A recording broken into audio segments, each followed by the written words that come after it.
naman po, dalawa po yung i-comply. If there are five po ang i-comply. Kaya nga po, Mr. Chair, I am referring to the audit observation memo that you issued to the Office of the Vice President. What period po? Kasi Ito pong pinag-uusapan natin ngayon. yung pinag-uusapan po natin, meron po from 2022, meron din pong tatlo from 2023. Yun nga po. Hindi po ba pinagsama na po yun at yan po yung subject ng inquiry ng committee ito? At dahil nga po doon, Mr. Chair, ay inadvisean po yata po. Sulat pong yun sa aking pagkakaintindi mula po sa interpellation kanina pa, ay mukha pong ina-advisean kayo ni Atty. Sanchez na i-ignore po ninyo yung subpoena ng committee ito sapagkat yung ignore po yung House probe sapagkat hindi pa po kumpleto o conclusive yung audit observation memo. Parang ganun po yung aking pagkakaintindi. Tama po ba? Yung request po nila, Mr. Chair, yes, Yes, po. ma'am. Yes po. Noon pong sabihin ni Atty. Sanchez na ang inyo pong audit observation memo ay hindi pa conclusive o hindi pa kumpleto sapagkat marami pa kayong hihingin sa kanila na isusumitin nila sa opisina ninyo, tama po yung kanyang isinulat. Hindi po ba? As to yung mga 2023 na AOMs po, kasi at that time, kailangan pa po nilang mag-comply. Yun nga po. Yung sa 2022 po, natapos na po yun, nag-comply na sila, nag-issue na ng NS, nag-comply na din sila. Tapos na po yun. Hindi pa rin po deficient, so nag-issue na po ng ND. So, sa mga katwid, nag-issue na po ng ND. Yun pong ND ay yung Notice of Disallowance. Yes, Mr. Chair. Yung Notice of Disallowance po, Madam, is also not conclusive because ito po ay appealable and contestable. Yes, Mr. Chair. Meaning to say, it is not a final judgment. Yes, Mr. Sa Chair. mga tweet, yung pong sulat nila sa inyo, ina-advisean po kayo na sana, hindi naman po siguro kawalan ng paggalang sa committee ito. Kung hindi, ang ibig nilang sabihin, sapagkat marami pa po namang kayong kakailanganin sa kanila na isasubmit, iniisip po siguro nila para hindi makomplicate ang pag-uusap, sana ay huwag na muna ninyong bigyan.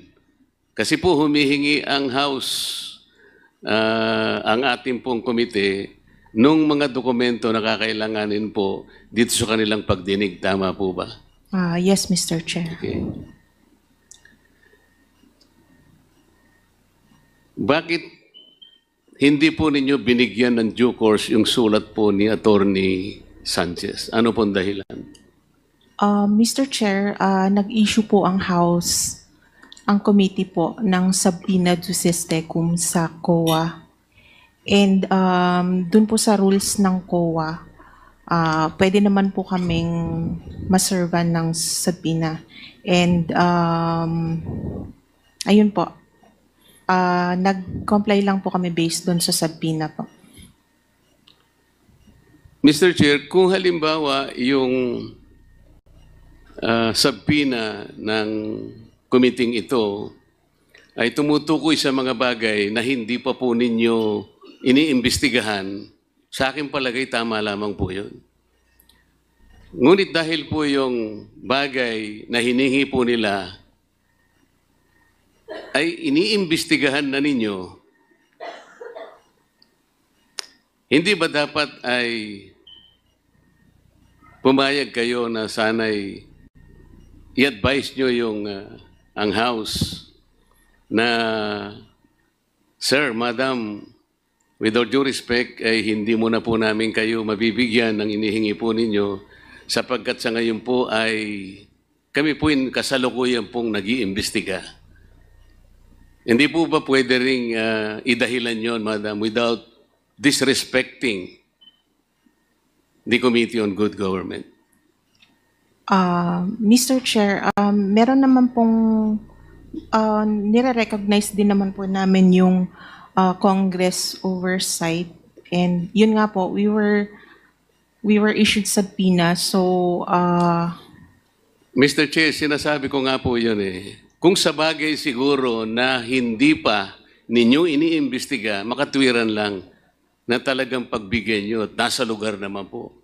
Ngunit sa ganito pong itong pag-uusap na ito, na ang involved pong subject matter yung 2023 na inyo pong iniimbestiga, hindi po ba nyo naisip na maaari pong makompromiso ang ginagawa ninyo? Halimbawa po, hindi po ba sa mga proseso o procedures na ginagawa po ninyo, ang audit observation memo at saka notice of disallowance ay confidential po in nature? yes po.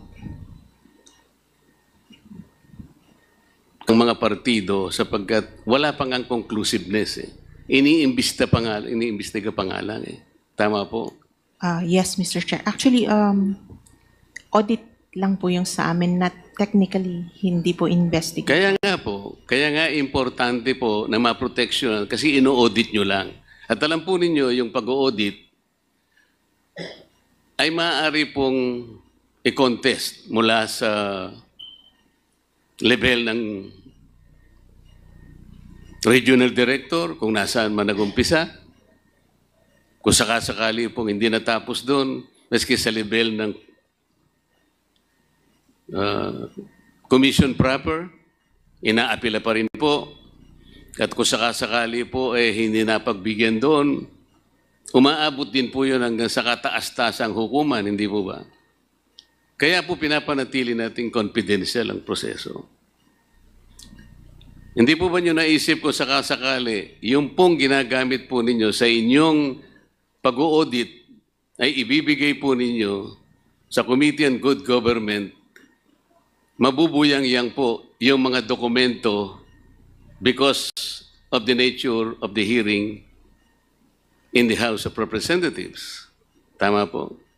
Tama po. Kagaya po ng nangyayari ngayon. Bago po ako magpatuloy, ay gusto ko munang itala on record na hindi ko po binibigyan ng hatol. I am not judging what the Committee on Good Government has done so far in relation to the documents that you furnished this office.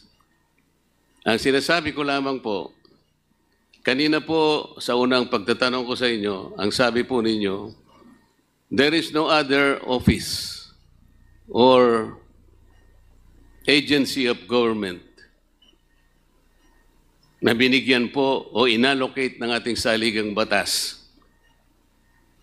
para kopyahin ang ginagawa ninyo. Wala na po, kayo lang. Hindi po ba niya naisip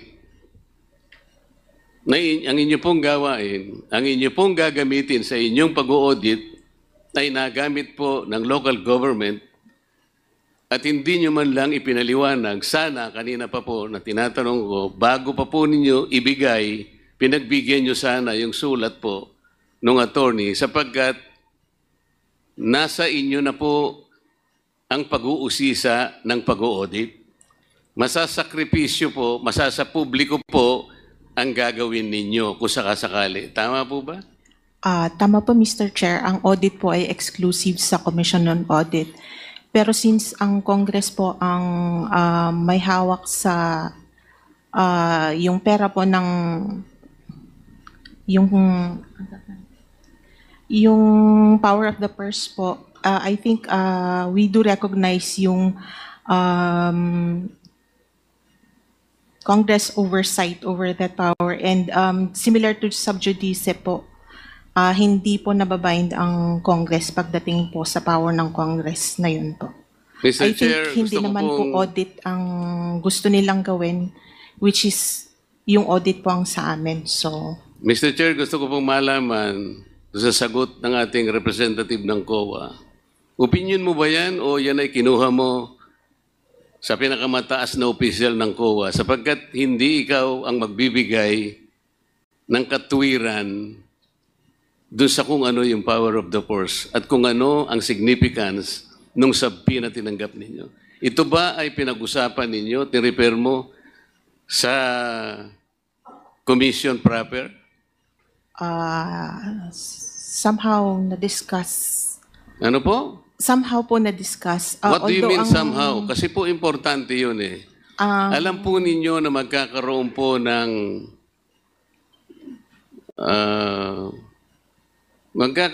ng tension between your mandate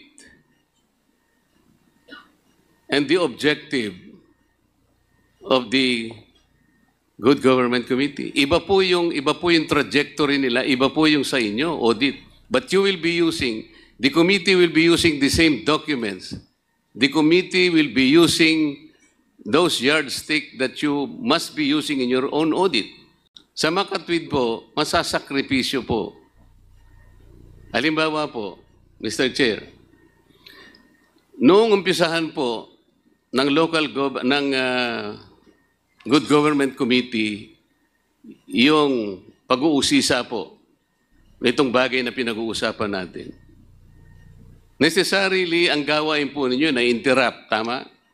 Yes po. Huminto kayo. Hinihintay ba ninyo kung anong magiging outcome po ng pag-uusisa at pag-iimbestiga ng good government? Paano pong hinihintay po, Mr. Chair? Na-interrupt kayo eh.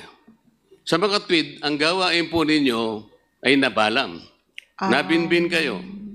It continues naman pa rin po kahit na may mga... Kasasabi mo lang kanina, na-interrupt eh. Ngayon, continuous. Itong sa OVP po, pero sa other audit, Ito po sinasabi natin, itong pinag-uusapan, the subject matter of the law of this Good Government Committee.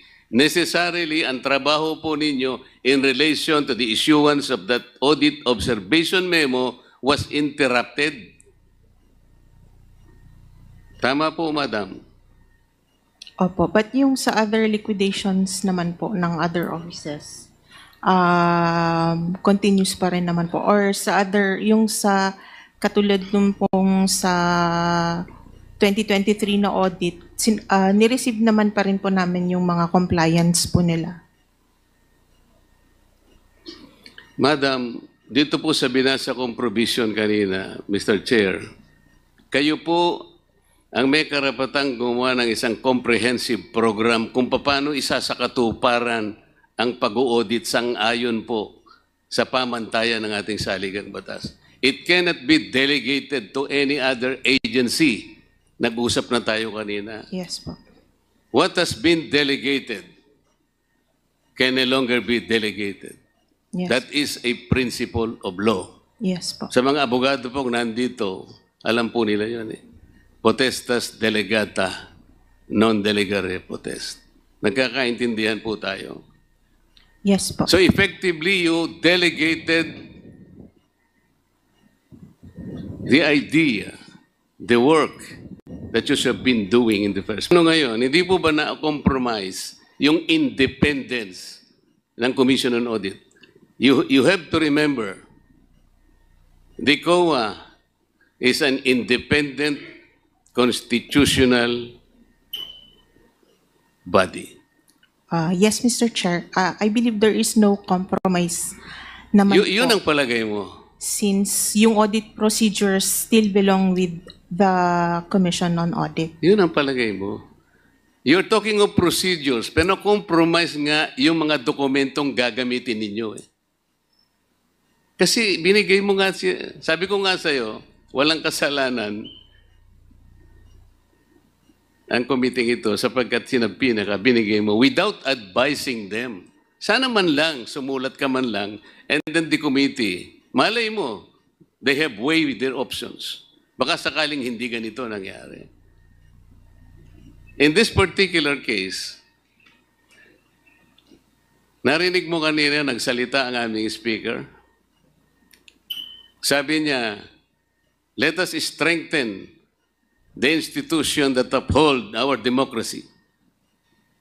Pero po, doon sa ginawa po ninyo, did you strengthen the foundation and the independence, the authority of the COA as enshrined in the Constitution? Mr. Chair, dun po sa compliance po namin, we emphasized on the confidentiality of the information. So kami din po, hindi rin po namin in-expect that it would be released. Seems this is always public. Ikaw naman. How can you say na hindi mo alam? Sa inyo po kasi confidential. Iba po yung modality nyo because this is audit. Pero once na binigay mo dito, the House of Representatives and all the committees will conduct and undertake meetings publicly. Wala po kaming private meetings. So pag sinabi mong hindi na compromise, opinion mo yun eh.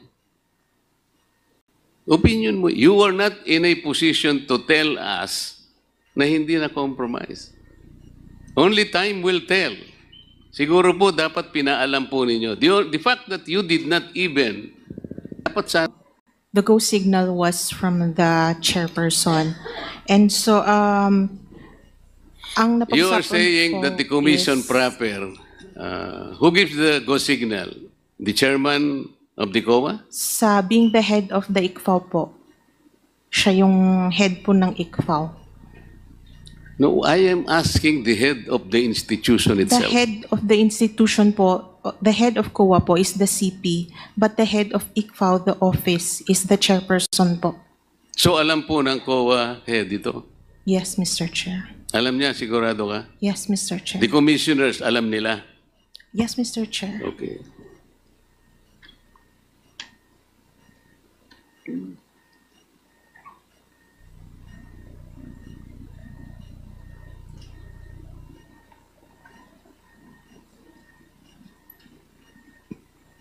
Narinig po ninyo yung bahagi ng mga interpellation ng mga kasama ko kanina. Most of it siguro, meron po kayong natatandaan.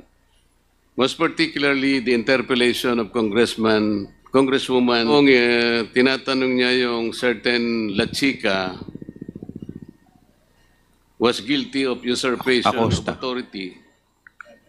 La Chica ba yun? Acosta po. Acosta, sorry. Na sinabi niya, according to her, Acosta is even guilty of usurpation of authority of official functions. Narinig po ninyo yun? Yes Kasi po, maring nakuha niya yung gawain na yun, allegedly, na hindi naman pala dapat na sa kanya yun. Noon pong hindi nyo inadvisean ang Committee on Good Government, technically, part of your mission, part of your mandate on authority was usurped. Sila na po yung nagtatanong eh. Ang ginagamit po nila, yung mga dokumento, yung mga reports, and the papers na sa saligang batas, ang sinasabi, kayo po ang dapat mag-examine, kayo po ang dapat mag-audit, nobody else. So in a way, part of your function was usurped, technically. Tama po. Tama po, Mr. Chair, pero it does not Hindi, mean tama po. po.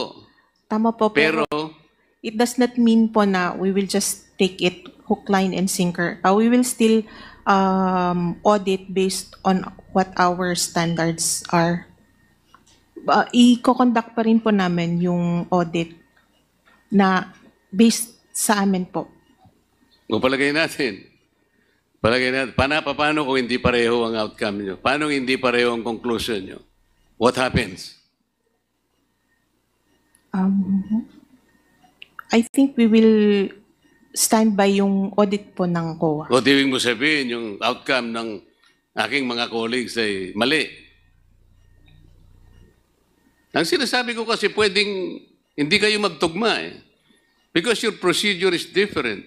The manner of questioning probably is not even personal. Passive ang sa inyo, active sila. Yes, Mr. Chair. On that part, we will still use our expertise Kaya nga, on our you will audit. still rely on your expertise because you are the expert.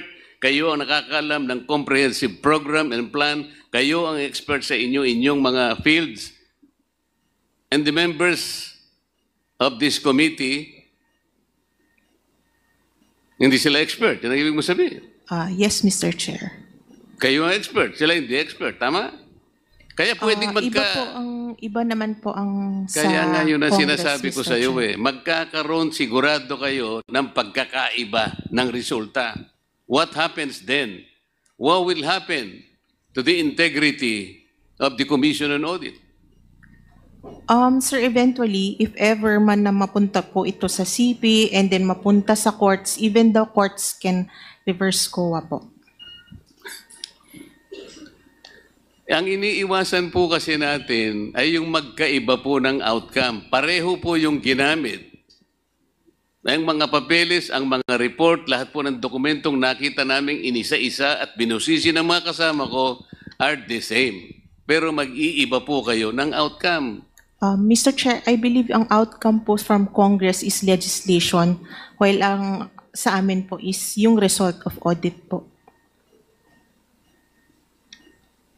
Indicated your authority by giving to this committee the very basis of your audit because they were made public. No, Mr. Chair. Why do you think that you're answering? Pero pinamigay po ninyo part of your function. That is the point. I believe that the function of the Congress Do not here say, I believe.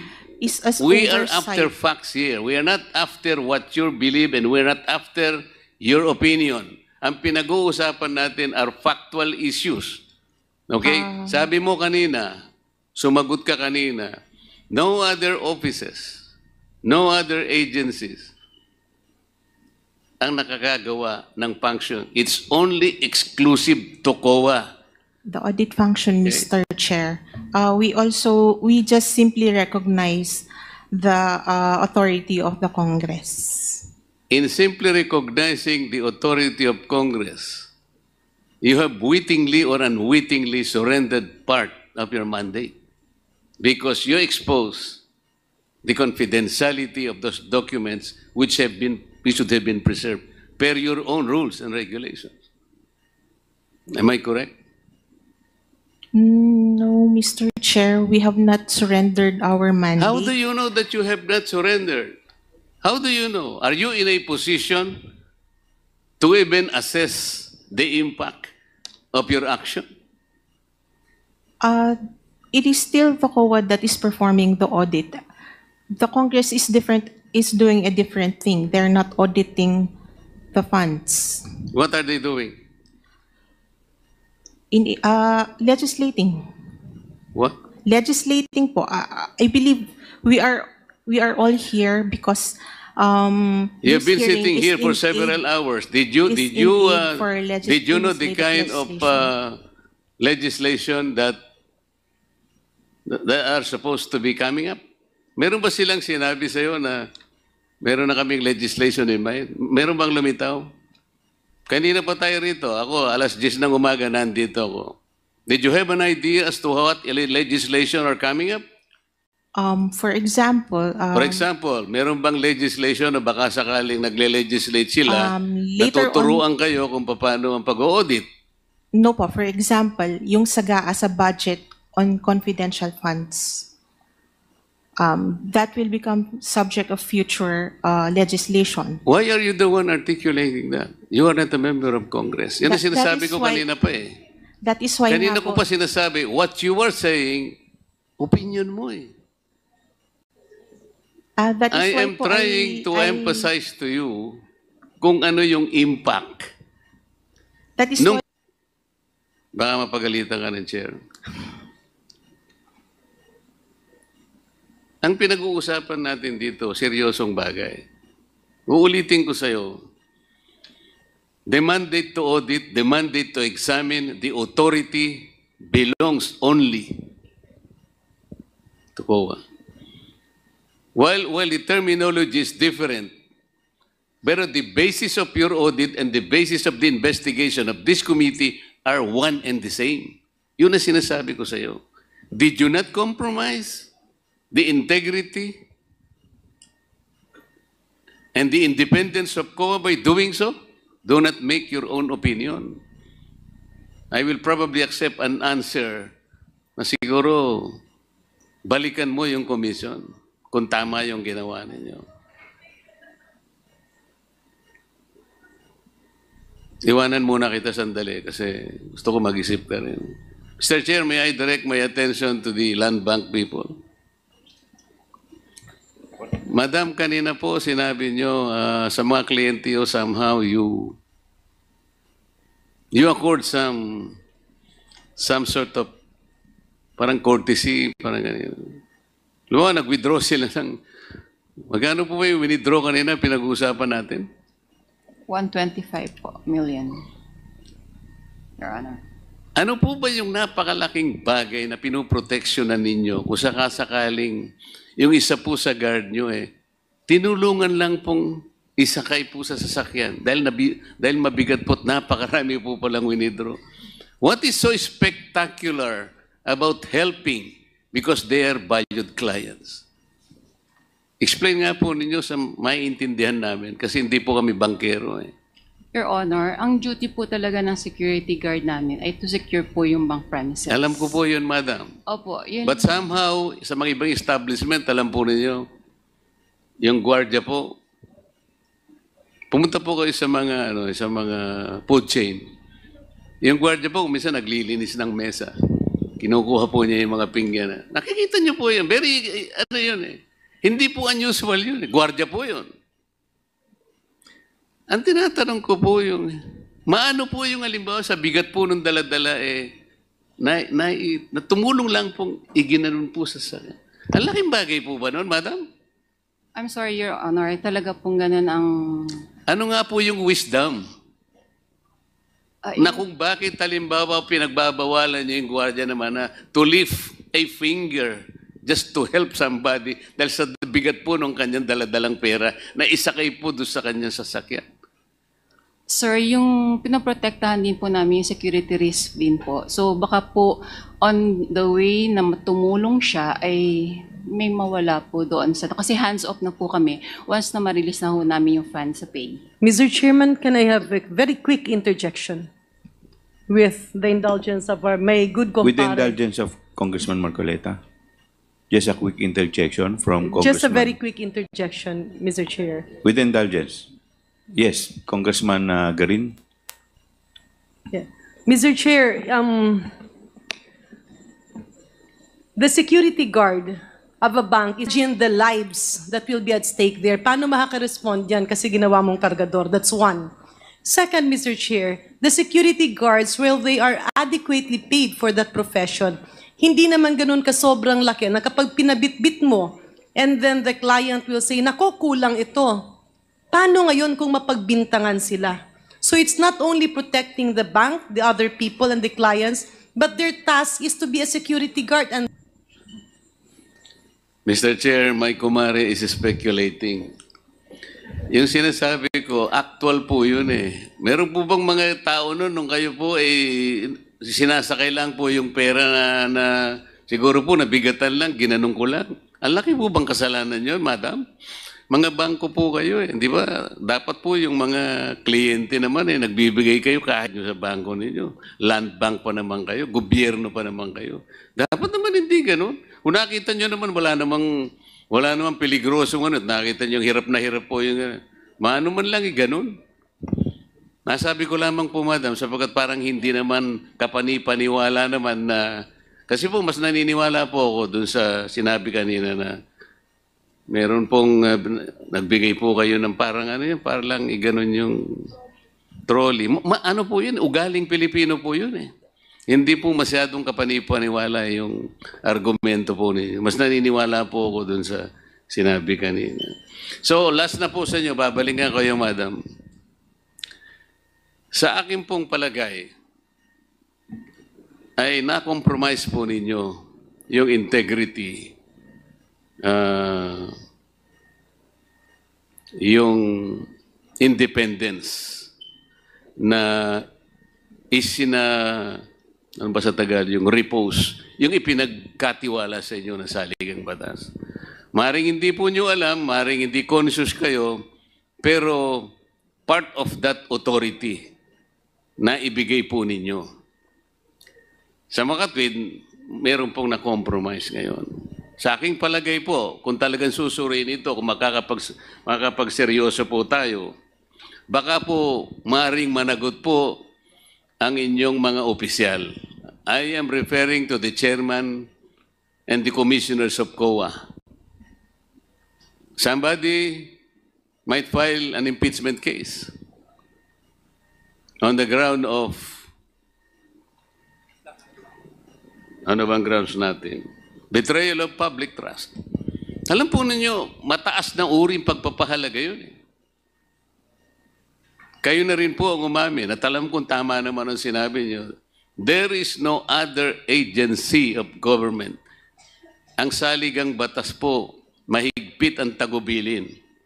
Siloso po yung saligang batas. Ayaw niya na meron po kayong ipagbibigyan pa. It was delegated exclusively to you.